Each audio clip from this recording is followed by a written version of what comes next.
Hello everybody, Angel Wolf here with a quick little video showing you what I've been working on as far as the wall crawling ability has been going.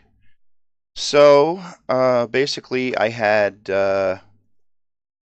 on connected to this move right axis event, I had a bunch of more code coming off here that responded to the event to make the traces fire to the left and the right when the character is on a wall.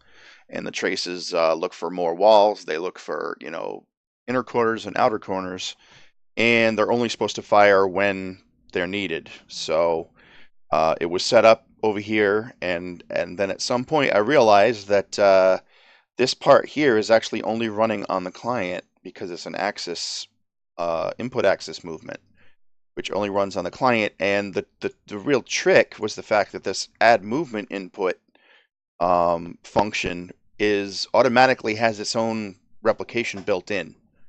So without even knowing that there's replication going on here, there's actually replication going on here with this movement input.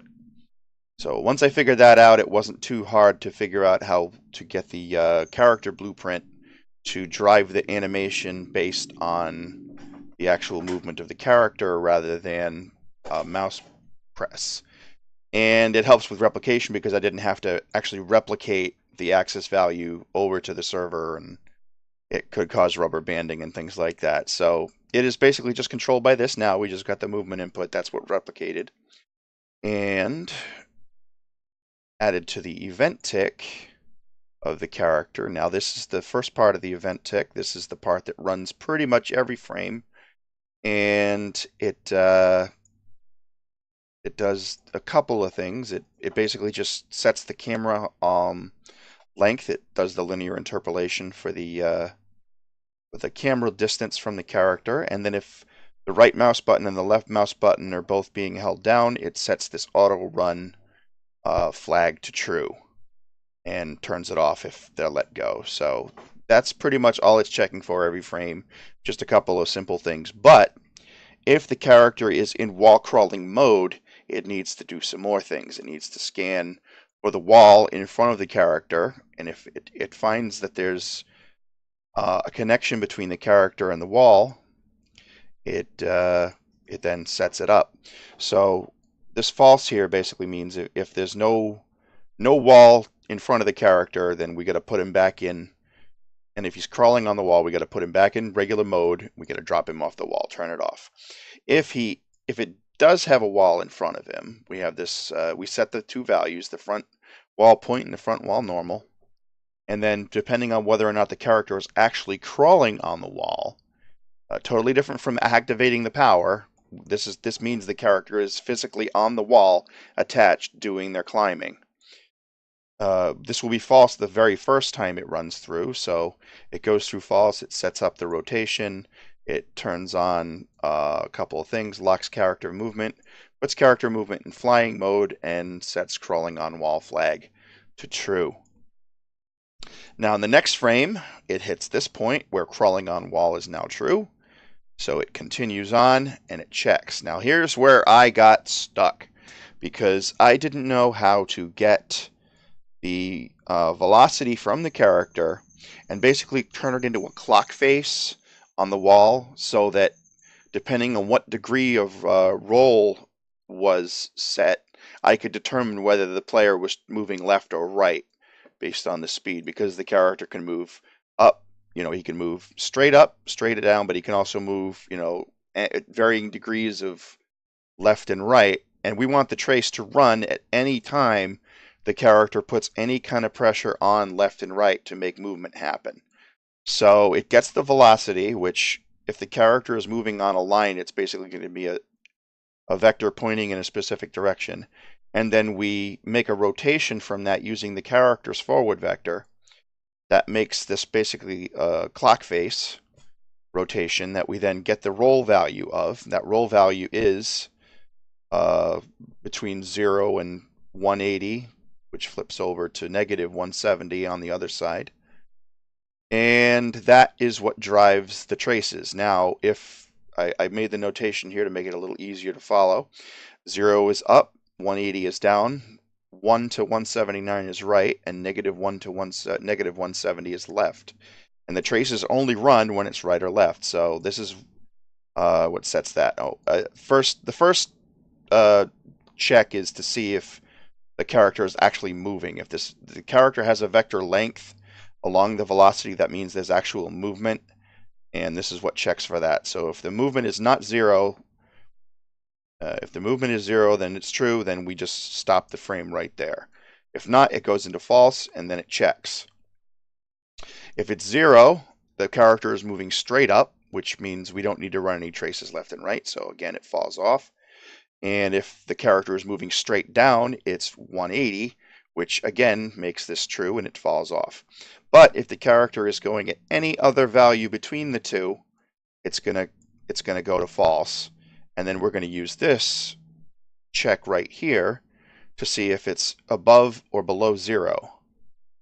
Above or below, if it's positive or negative, and that determines whether we're going left or right to do the trace. And then it checks for the inner corners first, and if it doesn't find an inner corner, it checks for an outer corner, which uses a couple of traces. It uses a forward trace plus a side trace, and it's not completely finished. I moved this big chunk of code right here from the other part, from the other event graph, so it hasn't been fully tweaked yet. There's still a lot of work that needs to be done. Right now, it's only checking for outer left traces. Right now, the inner left is not even hooked up. But this was the main focus of my work the past couple of days, and it required a lot of learning about vector math and rotational matrices, and yeah, so I ended up learning a bit about trigonometry and linear algebra while I was learning this, but I ended up figuring it out, getting it all working the way I expected it to, because the animation works in a very similar fashion. It uses the rotational value of the character to determine whether they're running forward, backwards, up at an angle, left or right, based on the rotation of the character and the direction they're moving. So I found that kind of fascinating. I found that in the actual content examples on the character. The content examples, it showed how to do speed versus distance rather than move left versus move right. And once that clicked into place, then this became possible. I was like, okay, well, you just determine the character's angle and then run the trace when the character is moving that way. So let's see it in action. Let's hit play, and we can see it in action. So we're going to run up to the wall. We're going to turn on the crawling power. Crawling power is active, and he catches onto the wall. Now the animation for the wall crawling is not set up. Really just a placeholder right now. I haven't tweaked things. But as you can see, he's moving up and down, no problem. If I move left, now we see the trace. This is the actual outer trace going right here. It elbows around and checks for drop-offs. And I move right, we get the same thing. But now if I'm moving up or down while I'm moving to the left or right, it still registers until I'm going straight up and down. And the velocity has completely zeroed out. Now, inner corners still work no problem, though there's still a little bit of a jump there. That was happening because of the I didn't adjust for his hip distance, but that's going to be fixed. That's part of the section that I'm still working on. But as you can see, the transition does work, and we see that the traces work no matter what wall you're on. Whatever the facing of the character determines that rotation, and it's supposed to stop when you get to the edge, but it doesn't yet because I haven't even worked on the right trace. We can see that the left trace will work. Well, sometimes it glitches like that. It's still a work in progress. Now it just crashed it out, and the movement is locked.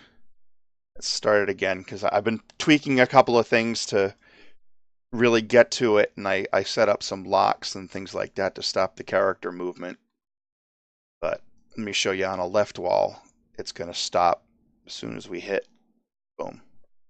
And that's pretty much what's going to happen next, is that the character is going to plot, it's going to plot a spline based on the distance from the wall, which I still have to set correctly. That was what caused that little bump over in the corner.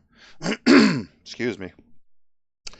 But it needs to basically use this point here, which was fired inward, so it knows the angle of this wall, and it knows the last point the character left. So it's going to be able to determine this corner point, and then it's going to be able to fire out points equal distance from the wall as it goes around, and it's just going to create a spline directly along those 3 points to pull the character around the corner while they rotate.